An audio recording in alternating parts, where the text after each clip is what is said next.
پڑھنا بندے کا رات کے پیٹ میں، رات کے درمیانی حصے میں، تہجد اصل میں جسے کہتے ہیں وہ نہیں ہے کہ جو عام طور پر لوگ فجر سے کچھ دیر پہلے جاگ گئے اذان سے اور جلدی سے 8 نفل پڑھ لیے، یہ تہجد نہیں ہے۔ یہ تو فجر کا ضمیمہ بنا لیا، ہاں نوافل ہے، عبادت ہے، اس کے بھی جو اس کے برکات ہیں وہ ظاہر ہوں گی، جو اس کا ثواب اور اجر ہے اللہ دے گا۔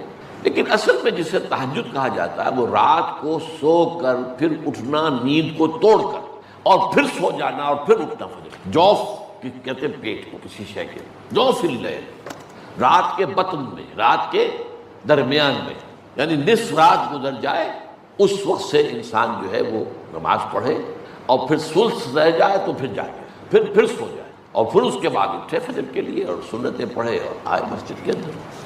تو یہاں آپ نے فرمایا وَصَلَاةُ الرَّجُلِ فِي جَوْفِ اللَّيْلِ، اور اپنے اس قول کے لیے حضور نے آیتیں تلاوت فرمائی وہی دو آیتیں۔ یہاں یہ سورہ سجدہ کی آیت نمبر 16 اور 17 ہے۔ تَتَجَافَىٰ جُنُوبُهُمْ عَنِ الْمَضَاجِعِ، اللہ تعالیٰ اپنے خاص محبوب بندوں کی یہ صفات بیان کر رہا ہے کہ ان کے پہلو اپنے بستروں سے علیحدہ رہتے ہیں، رات کے وقت جاگتے ہیں، بستر پر لیٹیں گے تو سو جائیں گے۔ تَتَجَافَىٰ جُنُوبُهُمْ عَنِ الْمَضَاجِعِ يَدْعُونَ رَبَّهُمْ خَوْفًا وَطَمَعًا، وہ اس وقت اپنے رب کو پکارتے ہیں، دعائیں کرتے ہیں، خوف کے ساتھ بھی، اس کے مواخذے کا خوف، اس کے عذاب کا خوف، اس کے باز پرس کا خوف، اس کی ناراضی کا خوف، جہنم کا خوف، وطمعا، اور طمع کس کی؟ اللہ راضی ہو، اللہ کے اجر و ثواب کی بھی طمع ہو، لیکن سب سے بڑی طمع کیا ہے؟ اللہ مجھ سے راضی ہو۔ اس لیے سب سے اونچا مقام یہی ہے، رضی اللہ عنہم ورضوا عنہ، اللہ ان سے راضی ہو گیا، وہ اللہ سے راضی ہو گیا۔ یہ باہمی رضا ہے، بندہ اپنے رب سے راضی رہے، وہ ہے کہ تسلیم و رضا جو بھی دنیا میں آ رہا ہے اس پر شکوہ، اللہ کا شکوہ زبان پر جو بھی آ رہا ہے یہ میرے رب کی طرف سے، وہ میرا مولا ہے، آقا ہے، دوست ہے، میرا خیر خواہ ہے، اسے معلوم ہے کہ اس شر کے پیچھے کون سا خیر آ رہا ہے، مجھے کیا پتا، مجھے تو شر نظر آ رہا ہے، خیر تو نظر نہیں آ رہا۔ اس لیے فرمایا گیا کہ ہو سکتا ہے عسیٰ ان تکرہوا شیئا وہو خیر لکم وعسیٰ ان تحبوا شیئا وہو شر لکم واللہ یعلم وانتم لا تعلمون، ہو سکتا ہے تمہیں کوئی چیز بری لگے حالانکہ اسی میں تمہارا خیر ہے، عین ممکن ہے تمہیں کوئی چیز اچھی لگتی ہو حالانکہ اس میں تمہارا لیے شر ہے۔ اللہ جانتا ہے تم اس کیفیت کے اندر دنیا کی زندگی گزارے، اللہ تعالیٰ آخرت میں اسے راضی کر دے گا، اللہ اس سے راضی ہو جائے گا۔ اس قرآن کو اچھی سے اچھی خوشلہانی کے ساتھ پڑھو۔ من لم یتغن بالقرآن فلیس منا، جو قرآن کو بہتر سے بہتر انداز میں، اچھی سے اچھی آواز میں، خوشلہانی کے ساتھ پڑھنے کی کوشش نہیں کرتا وہ ہم میں سے نہیں ہے۔ بلکہ ایک مرتبہ حضور رات کے وقت آپ گشت پر تھے اپنے ساتھیوں کے حالات معلوم کرنے کے لیے۔ حضرت ابو موسیٰ اشعری رضی اللہ تعالیٰ عنہ ایک صحابی ہیں، ان کے گھر کے پاس سے گزر ہوا، وہ رات کو تہجد پڑھ رہے تھے، کھڑے ہوئے کیف کے عالم میں قرآن تلاوت کر رہے ہیں۔ حضور کو بہت پسند آئی ان کی قرات، کافی دیر تک وہاں کھڑے سنتے رہے۔ اب انہیں کیا پتا کون سن رہا ہے، بالکل اسی طرح سمجھ لیجئے ایک بات یاد آئی ہے، حضور فرماتے ہیں کہ جس طرح کان لگا کر اللہ قرآن کو سنتا ہے کسی چیز کو نہیں سنتا۔ ہمیں نظر نہیں آتا نا، ہمیں معلوم نہیں، ہم قرآن پڑھ رہے ہیں تو سننے والا کون ہے؟ سب سے زیادہ کان لگا کر خود اللہ۔ یہاں اس لیے مجھے یاد آیا کہ ابو موسیٰ اشعری کو کیا پتا تھا کہ کون سن رہا ہے، وہ اپنی کیفیت میں نماز میں تہجد میں قرآن کی تلاوت کر رہے تھے، اور ظاہر بات ہے ان کے گھر ایکڑوں میں بنے ہوئے نہیں تھے، ایک ایک کمرہ، ایک ایک کوئی حجرہ، ایسے ہی تو گھر تھے نا صحابہ کے، لہذا حضور پاس سے گزرے، آواز آئی، کافی دیر سنتے رہے، اس کے بعد آپ تشریف لے گئے، صبح فجر میں ملاقات ہوئی تو حضور نے تحسین کے انداز میں فرمایا، یا ابا موسیٰ انک قد اوتیت مزمارا من مزامیر آل داؤد، اے ابو موسیٰ تمہیں تو آل داؤد کے سازوں میں سے ایک ساز اللہ نے عطا فرما دیا ہے۔ جس طرح حضرت داؤد لہن داؤدی مشہور ہے کہ جب وہ پچھلے پہر رات کو حمد کے ترانے الاپتے تھے، قرآن میں ہے کہ پرندے شامل ہو جاتے تھے ساتھ، اور پہاڑ وجد میں آتے تھے، پہاڑ بھی ان کے ساتھ شریک ہوتے تھے، تو جس طرح کا اللہ نے ان کو لہن عطا فرمایا تھا، حضور نے تحسین کے انداز میں فرمایا ہے ابو موسیٰ اشعری اللہ نے تمہیں بھی آل داؤد کے سازوں میں سے ایک ساز عطا فرمایا۔ بہرحال قرآن مجید کا جو یہ میوزک ہے، قرآن کے الفاظ کا جو حسن ہے، جہاں تک حسن معنوی ہے وہ تو ہر لفظ میں ہے، لیکن یہ حسن ظاہری، حسن صوتی، حسن لفظی، یہ اپنے کلائمیکس پر آپ کو نظر آئے گا سورہ رحمان میں۔ لیکن قرآن میں یہ سورت اس اعتبار سے بھی ممتاز ہے، اس کی 4 آیات پر ذرا توجہ کریں گے، عجیب حقائق سامنے آئیں گے۔ جہاں یہ قرآن مجید کے حسن صوت اور حسن لفظی کی معراج ہے، وہیں اس کی پہلی 4 آیات میں 4 چوٹی کی چیزوں کا ذکر ہے، سب سے اونچی چیز ہے۔ پہلی آیت کیا ہے؟ الرحمن، ایک آیت ہو گئی. رحمان کیا ہے؟ اللہ کا نام ہے. کبھی آپ نے غور کیا اللہ کے ناموں میں سب سے پیارا نام کون سا ہوگا؟ رحمان. کیوں؟ اس کا مادہ کیا ہے؟ رحمت. ہمیں سب سے بڑھ کر جس چیز کی ضرورت ہے وہ کیا ہے؟ رحمت خداوندی. نام اچھی طرح سن لیجئے اس حضور کے قول کو. حضور فرماتے کوئی شخص جنت میں مجرد اپنے عمل کی بنیاد پر داخل نہیں ہو سکے گا جب تک کہ رحمت خداوندی دستگیری نہ کرے. کسی صحابی نے بڑی ہمت اور جرأت کا ثبوت دیا کہ پوچھ لیا کیا حضور آپ بھی؟ جب آپ نے فرمایا کوئی شخص داخل نہیں ہو سکتا جنت میں محض اپنے عمل کی بنیاد پر جب تک کہ رحمت خداوندی جو ہے وہ دستگیری نہ فرمائے. پوچھا گیا کیا آپ بھی؟ آپ نے فرمایا ہاں میں بھی. آپ انداز کیجئے کہ اگر محمد الرسول اللہ بھی رحمت خداوندی کے ضرورت مند ہوں تو تاب دیگرا چے رسد ہماری تو سب سے بڑی ضرورت رحمت خداوندی ہے. اب یہ رحمت جو ہے قرآن مجید میں اللہ تعالیٰ کی یہ شان دو الفاظ کے ذریعے سے آتی ہے، رحیم اور رحمان. اور کوئی مادہ نہیں ہے جس سے دو نام بنتے ہوں اللہ کے، لیکن یہ مادہ ہے واحد رحمت کا کہ جس سے رحمان بھی ہے رحیم بھی ہے. رحیم صفت مشبہ ہے، رحمت دائم ہو جائے گی مستقل ہوگی تو رحیم کہیں گے. اور رحمان اس میں رحمت کی ہے وہ شان ہے کہ جیسے ٹھاٹھے مارتا ہوا سمندر ہو، ہیجان کی کیفیت، طوفانی کیفیت. رحمت خداوندی کا طوفانی جوش وہ ہے رحمان. آپ تو رہتے اس علاقے میں ہیں، آپ کو معلوم ہے عرب اگر بھوکا مرا جا رہا ہو تو کیا کہے گا؟ انا جوعان. پیاسا مرا جا رہا ہو انا عطشان. بہت غضبناک ہوگا غضبان. غضبان آصفہ قرآن میں آیا ہے، بہت غضبناک. رحمان جس کی رحمت جو ہے جوش میں ہے، ٹھاٹھے مارتے ہوئے سمندر کے مانند. تو یہ اللہ تعالیٰ کے ناموں میں سب سے پیارا نام. اب آگے چلیے. الرحمن علم القرآن. رحمان نے قرآن سکھایا. رحمت خداوندی کا سب سے بڑا مظہر، رحمان کی رحمانیت کا سب سے بڑا مظہر قرآن ہے. ان میں جو منطقی ربط ہے اس کو سمجھتے جائیے. اچھا آپ یہ سوچئے جو علم بھی انسان کو حاصل ہوا وہ کس نے دیا؟ اللہ نے. سائنس کا علم کس نے دیا؟ اللہ نے. علم آدم الاسماء کلہا. وہ علم الاسماء جو حضرت آدم کو دے دیا گیا تھا ازل میں، یہ اسی کا ظہور ہے، یہ اسی کی ایکسفولیشن ہے جو ہو رہی ہے اور ہوتی رہے گی ابھی. اور دوسرے علم ہے وہ کس نے دیے؟ اللہ نے دیے. لا یحیطون بشیء من علمہ الا بما شاء. مخلوق میں سے کوئی اللہ کے علم میں سے کسی شے کا احاطہ نہیں کر سکتا مگر وہ جتنا اللہ دینا چاہے. لیکن یہ کہ تمام علوم میں چوٹی کا علم قرآن. نوٹ کرتے جائیے، چوٹی کی چیزیں جمع کیجیے. اللہ کے ناموں میں چوٹی کا نام رحمان. اللہ نے جو کچھ انسان کو سکھایا اس میں چوٹی کا علم قرآن. خلق الانسان. انسان کو پیدا فرمایا. سوال یہ کہ حیوانات کو کس نے پیدا فرمایا؟ آسمان کس نے پیدا کیے؟ زمین کس نے پیدا کی؟ فرشتے کس نے پیدا کیے؟ کیا مطلب خلق الانسان؟ اس کی تمام مخلوقات میں اس کا کلائمیکس، اس کی تخلیق کی معراج، اس کے تخلیق کا نقطہ عروج انسان ہے. یہ ہے کہ جو مسجود ملائک بنا ہے. وَلَقَدْ كَرَّمْنَا بَنِي آدَمَ وَحَمَلْنَاهُمْ فِي الْبَرِّ وَالْبَحْرِ وَرَزَقْنَاهُمْ مِنَ الطَّيِّبَاتِ وَفَضَّلْنَاهُمْ عَلَى كَثِيرٍ مِّمَّنْ خَلَقْنَا تَفْضِيلًا. تو تخلیق میں سب سے اونچی تخلیق انسان کی. علموں میں سب سے اونچا علم قرآن کا. اللہ کے ناموں میں سب سے اونچا نام رحمان. کہ وہ ذات باری تعالیٰ سے جدا ہے. یہ بھی نہیں کہہ سکتے کہ اس کی ذات کا جزو لا ينفک. کچھ اسی طرح کا تعلق ہے قرآن مجید کا ذات باری تعالیٰ کے ساتھ. لیکن یہ مسئلہ قرآن مجید میں خود بیان ہوا اور سورہ حشر کی آیت میں تو یہ فرمایا گیا. اللہ تعالیٰ نے اپنے اس کلام کی عظمت کو یوں بیان کی. وہ عظمت کما ہیا، جیسے کہ وہ فی الواقع ہے، اور جس کا کہ گویا کہ پورا ادراک ہمارے لیے اپنی بہت سی محدودیتوں کی وجہ سے ممکن نہیں. لیکن ایک تمثیل کے پیرائے میں سمجھایا لو انزلنا هذا القرآن على جبل لرأيته خاشعا متصدعا من خشية الله وتلك الامثال نضربها للناس لعلهم يتفكرون.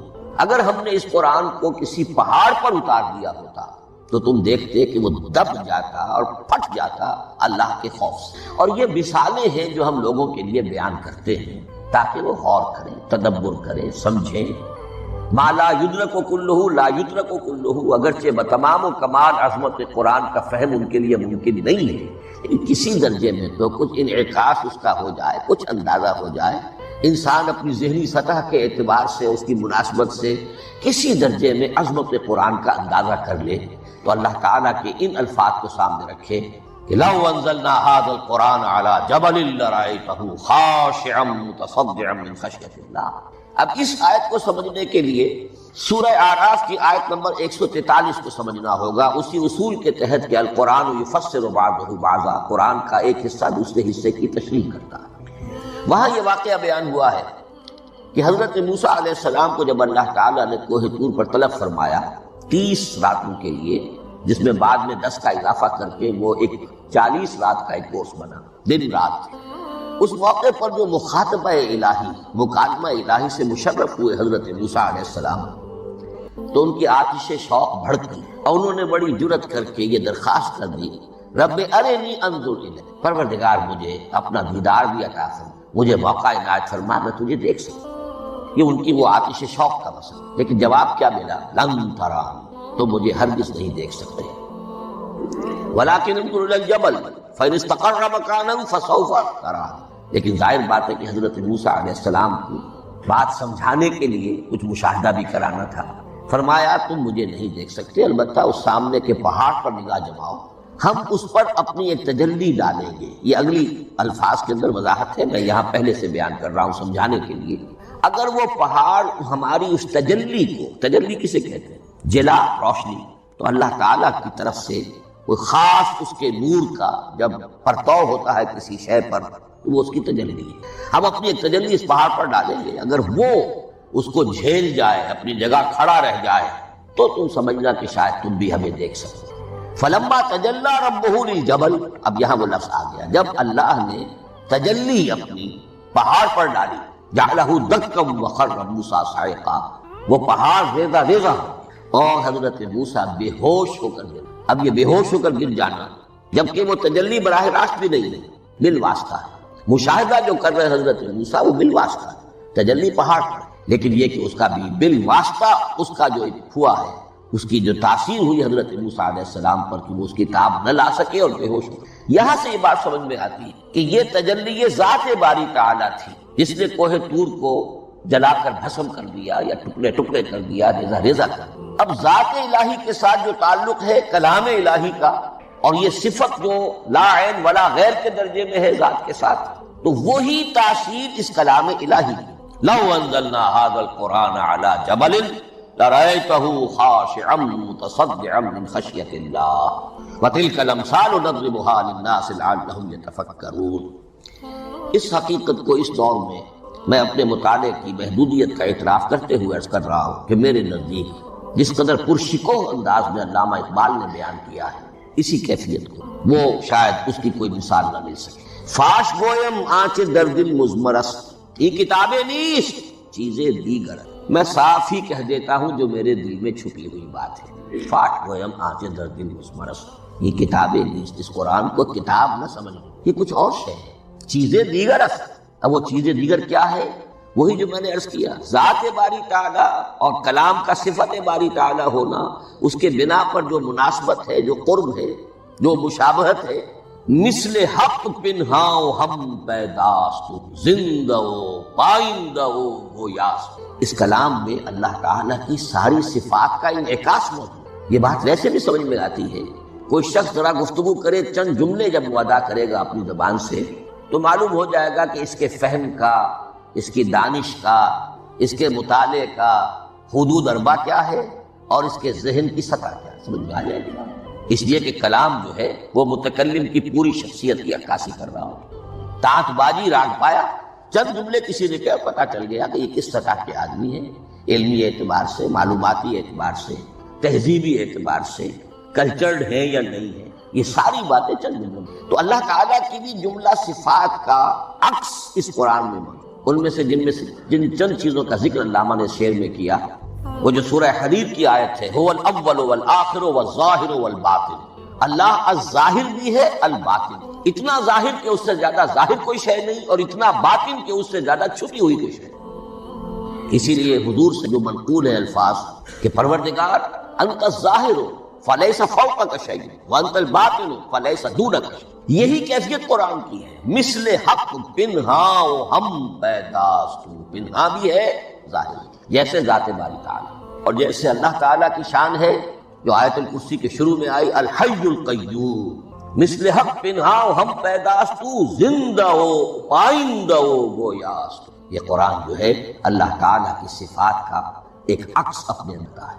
اس سے ذرا آگے چلیے کلام کے بارے میں۔ اب کلام الہی ظاہر بات ہے کہ صفت ہے اور صفت قدیم ہے، اللہ کی صفات حادث نہیں ہے، اللہ کی ذات بھی قدیم ہمیشہ سے، اور اس کی صفات بھی قدیم ہمیشہ سے۔ اور یہ جو کلام الہی ہے ظاہر بات ہے کہ یہ جو ہماری زبان کے حروف و اصوات ہے، کلام الہی تو ان سے منزہ ہے، مبرہ ہے، ماورا ہے، اعلیٰ ہے، عرفا ہے۔ ہماری زبانوں کے حروف و اصوات الفابیٹس جگہ جگہ تبدیل ہو جائیں گے، انگریزی کے کچھ اور ہیں، اردو کے کچھ اور ہیں، عربی کے کچھ اور ہیں۔ کلام الہی ان تمام سے اعلیٰ، عرفا، منزہ اور مبرہ ہے۔ یہ کلام الہی جب بھی نازل ہوا ہے، ظاہر بات ہے حضرت موسیٰ پر اگر کتاب اتاری گئی وہ بھی علم الہی سے آئی، لیکن وہ عبرانی زبان میں آئی۔ حضرت عیسیٰ علیہ السلام پر انجیل اتاری گئی، ہم یقین سے نہیں کہہ سکتے، دو میں سے کسی ایک زبان میں اتاری گئی ہوگی، یا عبرانی ہوگی، اس لیے کہ شام کے جس علاقے میں، فلسطین کے جس علاقے میں ان کی پیدائش ہوئی اور جہاں وہ دعوت و تبلیغ کے لیے گھومتے رہے، اس کے عوام کی زبان تھی آرامی اور خواص کی زبان تھی عبرانی۔ تو یا تو وہ بھی تورات کی طرح عبرانی ہی میں نازل ہوئی تھی یا آرامی میں ہوگی، لیکن اب کوئی نسخہ نہ ہیبریو کا، کوئی قدیم نسخہ دنیا میں موجود ہے، نہ آرامی کا۔ جو سب سے پرانا نسخہ ملتا ہے انجیل کا وہ اس کا ترجمہ لیٹن زبان کا ترجمہ ہے یا گریک ترجمہ ہے، اصل کوئی نہیں۔ بہرحال جب وہ کلام الہی محمد رسول اللہ پر نازل ہوا، اب اس میں حروف و اصوات کا وہ جامع پہنا کہ جو عربی زبان کے۔ یہی وجہ دیکھیے میں نے جو آیت سورہ حامیم، یہ جو سلسلہ سور ہے اس میں سے سورہ زخرف کی آیت جو میں نے آپ کو سنائی، حامیم والکتاب المبین انا جعلناہ قرآنا عربیا لعلکم تعقلون، ہم نے بنا دیا ہے اپنے اس کلام کو قرآن عربی، اس کو عربی حروف و اصوات کا جامع ہم نے پہنا دیا ہے۔ انا جعلناہ قرآنا عربیا لعلکم تعقلون، کہ چونکہ مخاطب اول جو قوم تھی امیین، ان کی زبان عربی تھی، لعلکم تعقلون، تاکہ تم اس کو سمجھ سکو۔ اب اس سے آگے چلیے، اصل قرآن مجید کے 3 مقامات سے معلوم ہوتا ہے اصل قرآن اللہ کے پاس ہے۔ یہ قرآن جو ہمارے پاس ہے مصحف ہے، مصحف عثمان رضی اللہ تعالی عنہ، یہ اس قرآن کی مصدقہ نقل۔ اصل قرآن کہاں ہے؟ ایک جگہ فرمایا بل ہوا قرآن مجید فی لوح محفوظ، لوح محفوظ میں اصل قرآن۔ اسی طریقے سے اسی سورہ زخرف کی اگلی آیت کیا ہے؟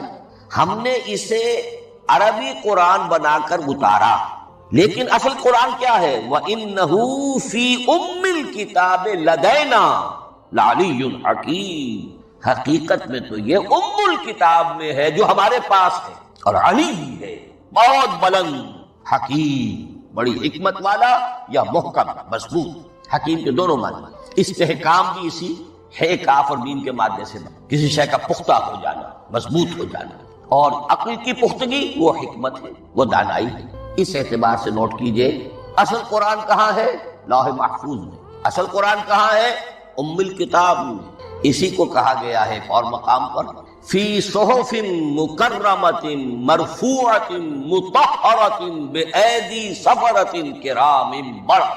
یہ قرآن، اصل قرآن تو بڑے صحیفوں میں، ان صحیفوں میں ہے، ان صفحات میں ہے، ان اوراق میں ہے، جس کی شان کیا ہے؟ مکرمۃ، ان کی انتہائی تعظیم کی جاتی ہے، مطہرۃ، نہایت پاک صحیف، فی صحف مکرمۃ مرفوعۃ، بلند و بالا، مطہرۃ بایدی سفرۃ کرام بررہ، ان فرشتوں کے ہاتھ میں جو بہت باعزت، بہت اونچے درجے کے، ان کے ہاتھوں میں ہے۔ وہ لوگ ہیں کہ جن کی تحویل میں ہے یہ کلام پاک، فی صحف مکرمۃ مرفوعۃ مطہرۃ بایدی سفرۃ کرام بررہ۔ اب اسی کو بیان کیا ہے سورہ واقعہ میں، فلا اقسم بمواقع النجوم، تو نہیں، میں قسم کھاتا ہوں ستاروں کے ڈوبنے کی جگہ، وَإِنَّهُ لَوْ تَعْلَمُونَ لَقَسَمٌ عَظِيمٌ، وَإِنَّهُ لَقَسَمٌ لَوْ تَعْلَمُونَ عَظِيمٌ، اور اگر تم جان سکتے تو یہ بہت بڑی قسم ہے جو ہم نے کھائی، بہت بڑی گواہی ہے جو ہم نے پیش۔ اب تدریجاً اس کا انکشاف ہو رہا ہے، یہ آج جو تصور ہے بلیک ہولز کا، اس سے کچھ اندازہ ہوتا ہے یہ ستارے کہاں ڈوب جاتے ہیں، بڑے بڑے ستارے نسیم منسیہ ہو جاتے ہیں، ستارے نہیں پوری گیلیکسیز اس میں گم ہو جاتے ہیں، وہ مقبرے ہیں بڑی بڑی گیلیکسیز کے۔ فلا اقسم بمواقع النجوم وانه لقسم لو تعلمون عظیم انه لقرآن کریم، یہ قرآن ہے بہت باعزت، فی کتاب مکنون، اور یہ اس کتاب میں جو چھپی ہوئی ہے۔ یہ لؤلؤ مکنون کا لفظ آتا ہے قرآن مجید میں، جیسے موتی ہوتے ہیں انہیں چھپا کر رکھا جاتا ہے ڈبیوں میں، مخملی ڈبیوں کے اندر موتیوں کو، اسی طریقے سے فی کتاب مکنون لا یمسہ الا المطہرون، وہ صحیفے بھی بہت مطہرہ تھے اور ان کو چھو نہیں سکتے مگر وہی جو انتہائی پاک ہیں، ملائکہ مقربین جن کے قریب سے بھی ہو کر معصیت یا گناہ کا کوئی تصور تک نہیں گزر سکتا، وہ ہیں جو اس کو چھوتے ہیں، ان کے ہاتھوں میں ہے، ان کی تحویل میں۔ یہ ہے وہ چیزیں کہ جس سے اندازہ ہوا کہ اصل قرآن کہاں ہے۔ یہ جو ہمارے پاس ہے در حقیقت یہ نقل مطابق اصل ہے، مصدقہ نقل ہے۔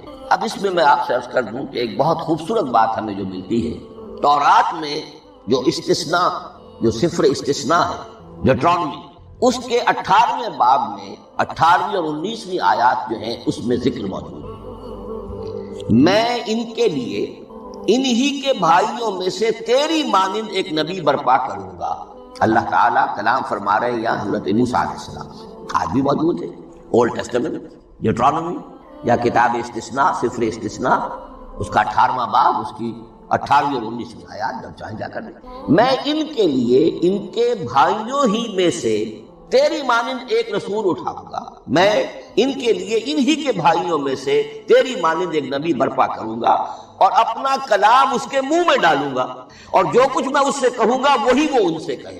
یہ ہے جو پیشن گوئی ہے محمد الرسول اللہ صلی اللہ علیہ وسلم۔ اور یہاں وہ فرق واضح کر دیا گیا، اے موسیٰ تم سے تو یا تو ہم نے کلام کیا ہے یا تمہیں جو کتاب دی ہے وہ لکھی ہوئی دی ہے، لیکن جو نبی تیری ہی مانند میں برپا کروں گا۔ اب اس میں بھی نوٹ کرنے کی بات ہے کہ حضرت موسیٰ کے مشابہ نبی اکرم صلی اللہ علیہ وسلم کے سوا کوئی نبی نہیں۔ صاحب کتاب وہ بھی تھے، صاحب کتاب محمد بھی، صاحب امت وہ بھی تھے اور صاحب امت محمد بھی، تیری مانند صاحب شریعت۔ حضرت عیسیٰ صاحب شریعت نہیں تھے، شریعت موسوی ہی کو نافذ کرنے کے لیے آئے تھے، ان کی حیثیت دین موسوی کے مجدد کی تھی۔ ویسے نبی تھے، اللہ کے فضل و کرم سے نبی تھے، اس میں کوئی شک نہیں، رسول تھے، لیکن یہ کہ ان کے کام کی نوعیت کیا تھی، اس لیے کہ کوئی نئی شریعت لے کر نہیں آئے۔ اب بھی انجیل میں الفاظ موجود ہیں، don't think I have come to destroy law, the Mosaic law جسے یہ کہتے ہیں، شریعت موسوی وہ تم پر نافذ رہے، تم اس کی پابندی کرو، چونکہ صاحب شریعت رسول یا موسیٰ یا محمد صلی اللہ علیہ وسلم علیہ السلام۔ تو میں ان کے بھائیوں میں سے، اب بھائی کون ہوں گے؟ ظاہر بات ہے بنی اسرائیل، ان کے کزنز کون ہیں؟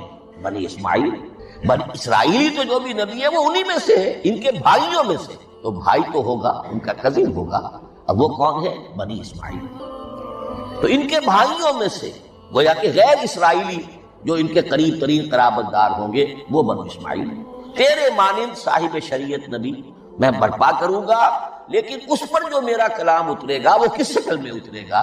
میں اپنا کلام اس کے منہ میں ڈالوں گا اور پھر وہ جو کچھ کہے گا وہ وہی کہے گا جو میں نے کہا ہے۔ اب اس کے حوالے سے ایک بہت اہم بات سمجھ لیجئے، قرآن مجید کے دو اہم مقامات کی وضاحت سے ہو جائے گی۔ یہ کلام اللہ، قرآن مجید میں اس کو قول جبرائیل بھی کہا گیا ہے۔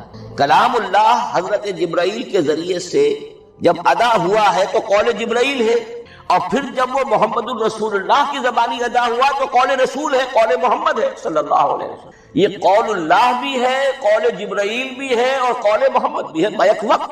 یہ بات دیکھیے سورۃ تکویر، اذا الشمس کورت، انہ لقول رسول کریم ذی قوۃ عند ذی العرش مکین مطاع ثم امین وما صاحبکم بمجنون۔ یہ یہاں پر حضرت جبرائیل کا ذکر ہو رہا ہے، وما ہوا بقول شیطان الرجیم۔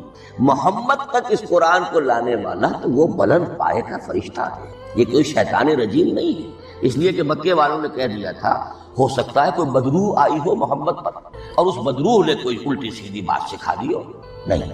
انہ لقول رسول کریم، یہاں رسول کریم کون ہے؟ حضرت جبرائیل۔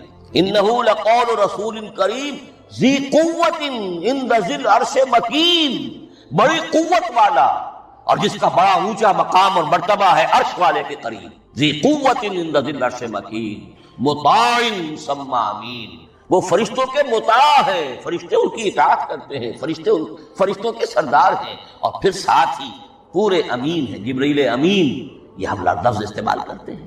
اور اس کے بعد آگے جا کے فرمایا وما ہوا بقول شیطان الرجیم، یہ کسی شیطان رجیم کا قول نہیں۔ اب یہاں اس سورہ تکویر میں قرآن کو قول جبرائیل کا، لیکن سورۃ الحاقہ میں چلیے اس کے آخر میں آتا ہے انہ لقول رسول کریم وما ہوا بقول شاعر قلیلا ما تؤمنون ولا بقول کاہن قلیلا ما تذکرون تنزیل من رب العالمین۔ یہاں اب رسول کریم سے مراد محمد الرسول اللہ صلی اللہ علیہ وسلم، یہ کسی شاعر کا قول نہیں ہے، کسی کاہن کا قول نہیں، یعنی جس کے زبانی یہ قرآن لوگوں کے سامنے آ رہا ہے۔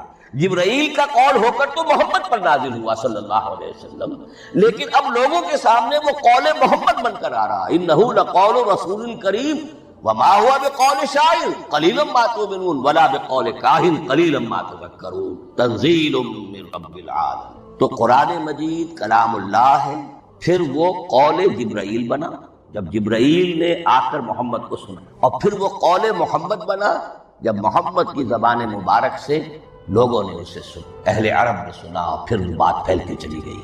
اب آخری بحث اس موضوع پر جو ہے وہ یہ ہے، کلام الہی کی 3 صورتیں ہیں جو قرآن مجید میں سورہ شورى کی آیت نمبر 51 میں بیان ہے۔ وما کان لبشر ان یکلمہ اللہ، کسی بشر، کسی انسان کی یہ حیثیت نہیں ہے، مقام نہیں ہے کہ اللہ اس سے کلام کرے۔ یہ نہیں کہا کہ اللہ کے لیے ممکن نہیں ہے، نہیں، اللہ کے لیے ہر شے ممکن ہے، لیکن کسی بشر کا یہ مقام نہیں ہے کہ اللہ اس سے کلام کرے۔ مخلوق ہے، بشر ہے۔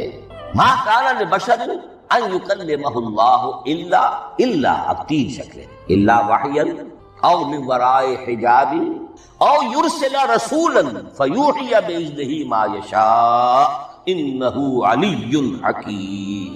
3 صورتیں ہیں کلام الہی، یا تو براہ راست اللہ وحی کرتا بغیر کسی فرشتے کی درمیان میں ذریعہ بنائے ہوئے، اسی کا نام الہام ہے، اسی کا نام تحدیث ہے۔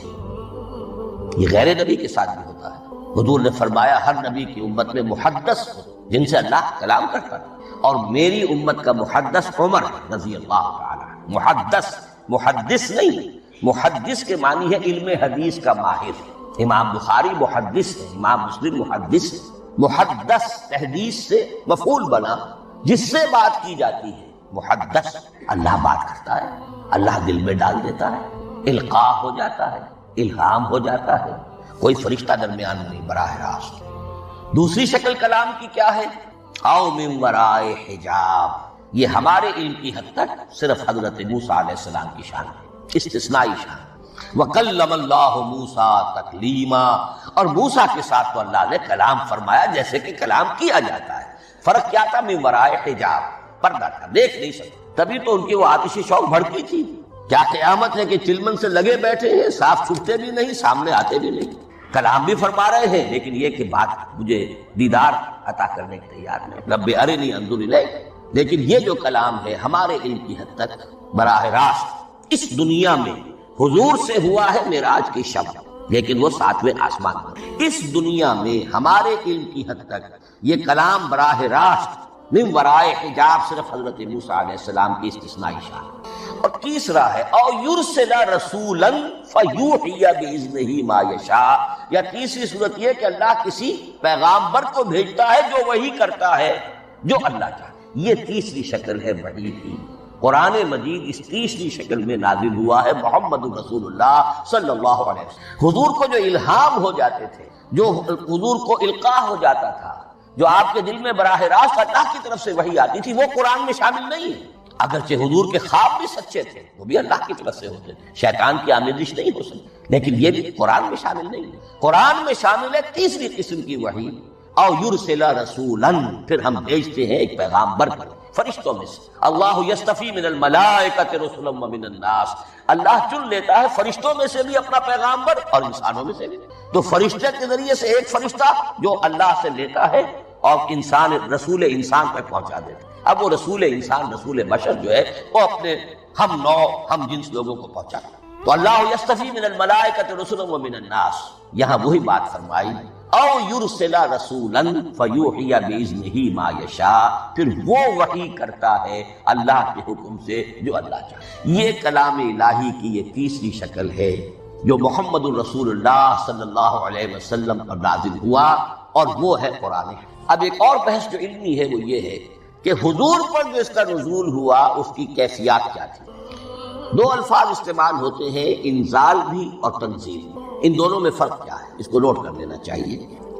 لغوی اعتبار سے جان لینا چاہیے، نزل ینزل کسی کا خود اترنا، نازل ہونا، اترنا۔ انزل ینزل دفعتاً اتار دینا، کسی اور نے کسی شے کو دفعتاً نیچے اتار دیا۔ یہی مفہوم نزلہ کے ساتھ بے لگ جائے تو آ جاتا ہے، با کے ساتھ نزلہ بہی، یہ اتارنے کے مفہوم میں آئے گا۔ لفظی ترجمہ یہ بھی کر سکتے وہ اترا اس شے کے ساتھ، نزل بہ الروح الامین، اس کو لے کر نازل ہوا خود روح الامین فرشتہ علی قلب کا، اے محمد صلی اللہ علیہ وسلم آپ کے قلب مبارک پر۔ تو نزل بے اور انزال اس کے معنی ہے، لیکن اگلا لفظ ہے تنزیل، نزل ینزل تنزیلا، اس کے معنی ہے رفتہ رفتہ، تدریجاً، نجمن نجمن، تھوڑا تھوڑا کر کے، وقفے وقفے سے اتارنا۔ جیسے عربی میں اعلام کہیں گے کسی کو کچھ بتا دینا، باخبر کر دینا، مطلع کر دینا، بھائی مطلع کر دیا میں نے، اب تم جانو تمہارا کام، یہ اعلام کہلائے گا۔ تعلیم کسے کہتے ہیں؟ سکھانا، درجہ بدرجہ، دیکھنا اس کی استعداد کیا ہے، آج یہ کیا بات سمجھ سکتا ہے، میں اتنے ہی درجے تک سمجھاؤں، اب کل میں اسے مزید سمجھاؤں گا، پرسوں مزید سمجھاؤں گا، یہ درجہ بدرجہ کسی شے کو سمجھانا، یہ تعلیم۔ تو انزل ینزل انزالا یہ ہے اتار دینا دفعتاً، اور نزل ینزل تنزیلا یہ ہے تدریجاً اتارنا۔ اب قرآن مجید کے لیے یہ دونوں الفاظ مستعمل ہیں، لیلۃ القدر اور لیلۃ المبارکہ۔ اب یہ دو بھی نوٹ کر لیجئے، قرآن مجید میں چونکہ اہم مضامین کم سے کم دو جگہ پر ضرور آتے ہیں۔ انا انزلناہ فی لیلۃ القدر، یہاں انزلنا ہے، نزلنا نہیں ہے، انزلنا ہے، ہم نے اتارا اس کو لیلۃ القدر۔ اور باقی صورت تو آپ کو یاد ہوگی، وما ادراک ما لیلۃ القدر، لیلۃ القدر خیر من الف شہر، تنزل الملائکۃ والروح فیہا باذن ربہم من کل امر، سلام ہی حتی مطلع۔ لیکن یہ اہم مضمون قرآن مجید میں دوسری جگہ بھی ہے، سورہ دخان کے شروع میں فرمایا حامیم والکتاب المبین انا انزلناہ فی لیلۃ مبارکۃ انا کنا منذرین فیہا یفرق کل امر حکیم امرا من عندنا انا کنا مرسلین رحمتا من ربک انہ هو السمیع العلیم۔ یہ لیلۃ المبارکہ ہے، ایک ہی ہے، لیلۃ القدر اور لیلۃ المبارکہ، ان دونوں کے لیے وہی انزلنا۔ لیکن یہ کہ سابقہ کتابوں کے اعتبار سے قرآن مجید کا فرق واضح کیا گیا ہے۔ مثلا سورہ نساء کی آیت نمبر 136 بہت نمایاں ہے، بہت نمایاں۔ وہاں فرمایا گیا یا ایھا الذین آمنوا آمنوا باللہ ورسولہ والکتاب الذی نزل علی رسولہ والکتاب الذی انزل من قبل۔ اے ایمان کے دعوے دارو، حقیقتاً ایمان لاؤ، ایسے ایمان لاؤ جیسے ایمان لانے کا حق ہے، اللہ پر بھی اور اس کے رسول پر بھی، اور اس کتاب پر بھی جو اللہ نے اپنے رسول پر نازل فرمائی، اور اس کتاب پر بھی جو اللہ نے پہلے نازل۔ لیکن نازل کے لیے یہاں آیا حضور کے لیے والکتاب الذی نزل علی رسولہ، تنزیل کی شکل میں، اور تورات کے لیے والکتاب الذی انزل من قبل، وہ تو دفعۃ واحدا لکھی ہوئی تختیوں کی شکل میں حضرت موسیٰ علیہ السلام کو دے دی گئی۔ تو یا ایھا الذین آمنوا آمنوا باللہ ورسولہ والکتاب الذی نزل علی رسولہ والکتاب الذی انزل من قبل۔ یہ جو تنزیل ہوئی ہے حضور پر، یعنی لیلۃ القدر میں جو رمضان مبارک میں ہے، پورا قرآن لوح محفوظ سے، کتاب مکنون سے، ام الکتاب سے نقل کر کے اتار دیا گیا سمائے دنیا تک۔ پہلا آسمان جسے ہم کہتے ہیں سمائے دنیا، وہ آسمان جو قریب ترین ہے دنیا کے، وہاں سے اب یہ درجہ بدرجہ، تھوڑا تھوڑا، چند آیتیں، چند سورتیں، پھر آیتیں، پھر سورتیں، یہ نازل ہوا محمد الرسول اللہ صلی اللہ علیہ وسلم پر۔ گویا کہ پہلا مرحلہ انزال کا ہے، پورا قرآن لوح محفوظ یا کتاب مکنون یا ام الکتاب سے نقل کر کے اتار دیا گیا سمائے دنیا۔ یہ ہے انزل ینزل انزالا، انا انزلناہ فی لیلۃ القدر انا انزلناہ فی لیلۃ مبارک۔ لیکن محمد الرسول اللہ پر یہ نازل ہوا اب تھوڑا تھوڑا، نجمن نجمن، درجہ بدرجہ، تدریجاً، یہ ہے تنزیل۔ اس تنزیل کی حکمت قرآن مجید میں بیان ہوئی ہے، اور اس اعتبار سے کہ اہل عرب نے، اہل مکہ نے اعتراض کیا کہ یہ پورا قرآن کیوں نہیں محمد ایک ہی مرتبہ پیش کر دیتے صلی اللہ علیہ وسلم۔ اس میں جو چیز مضمر تھی وہ یہ تھی کہ چونکہ یہ حقیقت میں اللہ کا کلام نہیں ہے، یہ محمد کا اپنا کلام ہے، تو کوئی شاعر دنیا میں ایسا نہیں ہے جو ایک دم اپنا پورا دیوان دے دے۔ وہ تو ساری عمر میں تھوڑا تھوڑا، آج غزل کہی، کل قصیدہ کہا، پرسوں کچھ اور کہا، پھر وہ جمع ہوتا ہے تو وہ دیوان بنتا ہے۔ اسی طریقے سے تو یہ کر رہے ہیں۔ اگر یہ اللہ کا کلام ہوتا تو بیک وقت آ جاتا۔ یہ تو ذرا محنت کرتے ہیں، کچھ اس کے اندر اس کو اپنی محنت سے کوشش کر کے کچھ موضوع کرتے ہیں، کلمات، الفاظ، اور اس طریقے سے رفتہ رفتہ لے کر آ رہے ہیں۔ اس لیے ان کا اعتراض نقل ہوا ہے، وقال الذين كفروا لولا نزل عليه القرآن جملة واحدة، انہوں نے کیوں نہیں اترا یہ قرآن پورا کا پورا ایک ہی بار؟ یہ اعتراض تھا۔ اس اعتراض کے جو جوابات دیے گئے وہ نوٹ کیجیے کہ لوگوں کے حق میں یہ مفید ہے یہ پورے قرآن کا تحمل ایک وقت میں کر نہیں سکتے۔ یہ پورا قرآن تو ایک ہی مرتبہ اگر پہاڑ پر بھی اتار دیا جاتا تو وہ پھٹ جاتا دب۔ وَقُرْآنًا فَرَقْنَاهُ لِتَقْرَأَهُ عَلَى النَّاسِ عَلَى مُكْثٍ وَنَزَّلْنَاهُ تَنزِيلًا، سورہ بنی اسرائیل آیت 106۔ یہ وہ قرآن ہے جس نے ہم نے جس کو ٹکڑے ٹکڑے کر کے فرق توڑ دینا، تھوڑا تھوڑا کر کے ہم نے کر دیا، لِتَقْرَأَهُ عَلَى النَّاسِ عَلَى مُكْثٍ، تاکہ آپ اسے پڑھ کر سنائے لوگوں کو وقفے وقفے سے، تاکہ وہ سہار سکیں، سنبھال سکیں، برداشت کر سکیں۔ وَنَزَّلْنَاهُ تَنزِيلًا، اسی وجہ سے ہم نے اسے نازل کیا ہے بطرز تنزیل، بطرز انزال نہیں، بطرز تنزیل۔ وَقُرْآنًا فَرَقْنَاهُ لِتَقْرَأَهُ عَلَى النَّاسِ عَلَى مُكْثٍ وَنَزَّلْنَاهُ تنزيلا۔ ایک حکمت تو ہو گئی عوام کے لیے، ایک حکمت خود رسول کے لیے صلی اللہ علیہ وسلم۔ كَذَلِكَ لِنُثَبِّتَ بِهِ فُؤَادَكَ وَرَتَّلْنَاهُ تَرْتِيلًا۔ اب ذرا نوٹ کیجئے، قلب محمدی کے لیے بھی اس پورے کلام کا ایک دم سہار آسان کام نہیں۔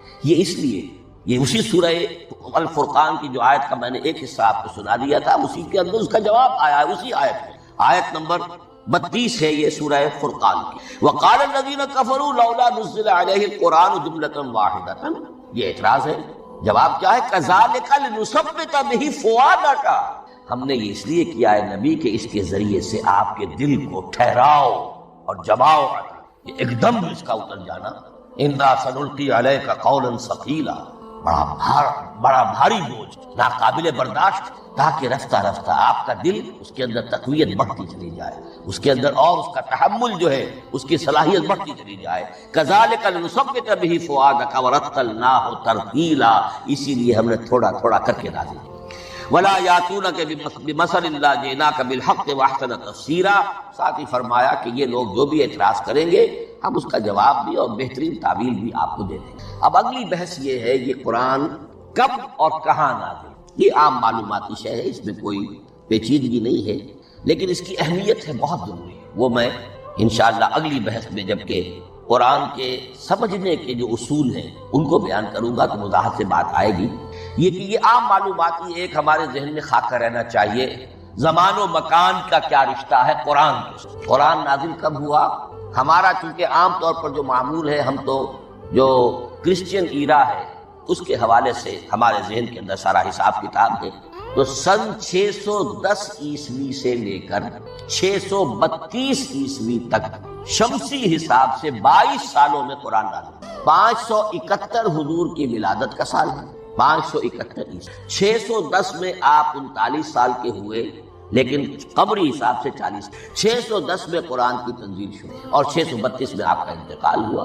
22 برس زمانی اعتبار سے نقشہ ذہن میں رکھیے، اور اسے ہم اگر دوسرے حساب سے کہیں گے تو عام الفیل، وہ جو ابرہہ آیا تھا بیت اللہ کو ڈھانے کے لیے، وہ سال عربوں میں بہت مشہور ہو گیا تھا، اور وہی سال حضور کی ولادت تھا، تو عام الفیل ہی میں حضور کی ولادت ہوئی، لہذا 40 عام الفیل میں قرآن مجید کا نزول شروع ہوا، اور 11 ہجری تک یہ 23 برس بنتے ہیں قمری حساب۔ ایک رائے یہ بھی ہے کہ قرآن کا نزول 20 برس میں، اور اس میں وضاحت یہ ہے کہ پہلے 3 سال اللہ تعالیٰ نے ایک فرشتے کو، حضرت اسرافیل علیہ السلام کو مامور کیا تھا حضور کی تعلیم۔